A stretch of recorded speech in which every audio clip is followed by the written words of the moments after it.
Hello, students, and welcome to your first day of e-learning for this season. I thought that I would talk to you just a little bit about this review.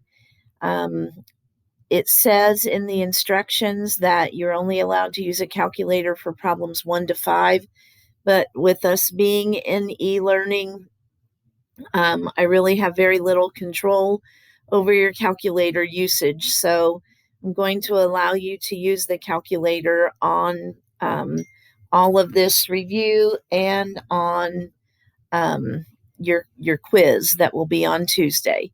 So you can ignore that part of the instructions. As you go through the review, make sure that you do the work for the derivatives and show what you're doing with those. Most generally, you take a derivative and set it equal to 0, but remember, for critical numbers, not only do you set the derivative equal to 0, but also look where the derivative would be undefined. So that would be one big thing. To find critical numbers, you're looking where f prime is equal to 0, and you're also looking where f prime is undefined. So again, critical numbers, f prime equals 0, and f prime undefined. As you look at that second problem, this is probably the part that people forget the most.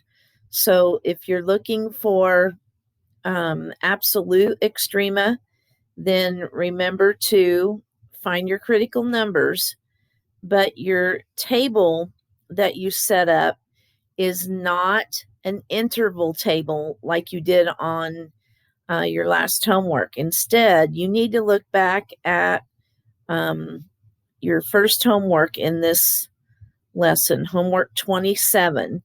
You need to look back at that and realize that your table was just an XY, and you checked the endpoints and any critical numbers that you had, and then the other endpoint. So make sure that you are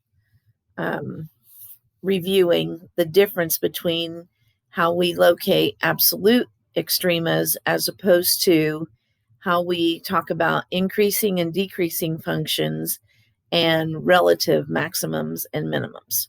So that was one thing I knew I would emphasize in class, and I wanted you to have that from me.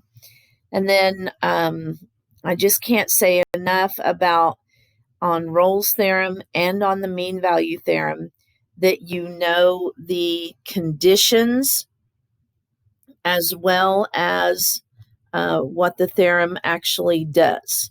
So you have to state that the conditions are held, and you have to state them, like, for example, the function is continuous, the function is differentiable on the interval, and that for Rolle's theorem, f of a equals f of b, and I want you to show that. And then for the mean value theorem, that it just requires the function to be continuous and differentiable. And if those things are true, then you can do the work of the theorem. So for Rolle's theorem, it will be that f prime is equal to 0 at a c in your interval from a to b. And for the mean value theorem, which, remember, mean value begins with an M, this is just about the only time, at least in this section, where we do the derivative and set it equal to anything other than 0. But your derivative is equal to the slope at a c value in an interval, in your interval from A to B. So make sure that you are able to make those calculations and make sense of the questions that are being asked. So that takes care of the front page. And then for your second page,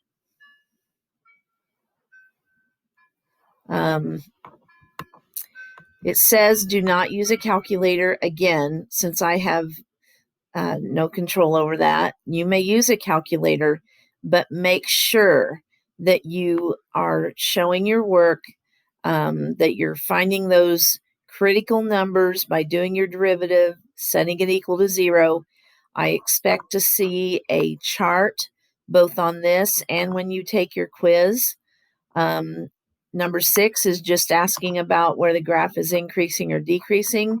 But number 7 is a complete problem, wanting the critical numbers, where the graph's increasing or decreasing, relative extremas, and then I also want the y-intercept and the x-intercepts graphed so that you have a complete, accurate picture of this graph.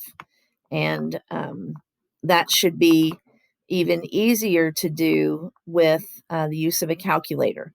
But expect that now that I'm letting you use a calculator, these maximums and minimums might be, or even the x-intercepts might be decimal values, and I would want you to be able to find them algebraically. For example, the answer for number 7, the critical numbers would be plus or minus the square root of 3.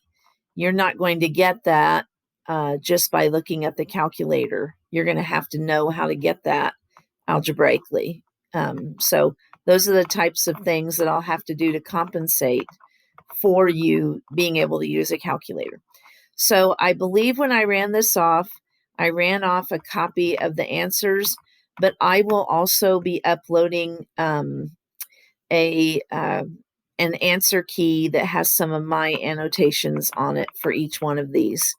So as you work through this review, make sure you go back. There's some big concepts that are found in this section. You have a quiz on Tuesday. It's 65 points. It is all free response. There is no multiple choice.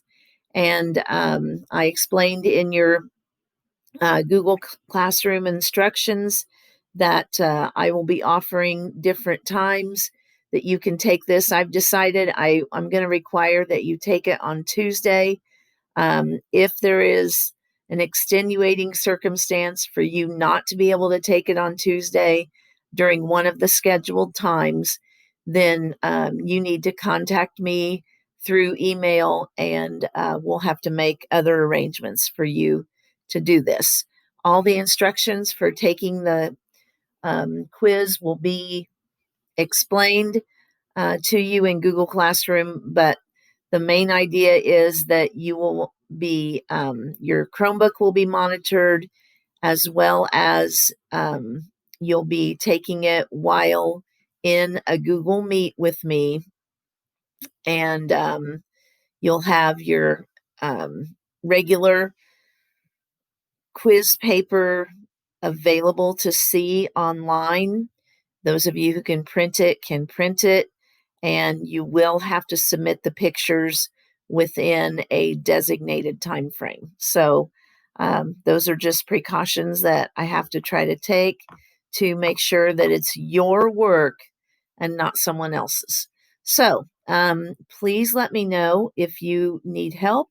If you have questions on any of the assignments, I can handle those through email, or it's very simple to set up a Google Meet, and it might only take us 10 minutes or half an hour just to work where you can get questions answered, and you'll be able to see whatever help I need to give you as I write on my screen. So good luck to you today. Please get caught up and be prepared for your quiz on Tuesday. All right, stay healthy.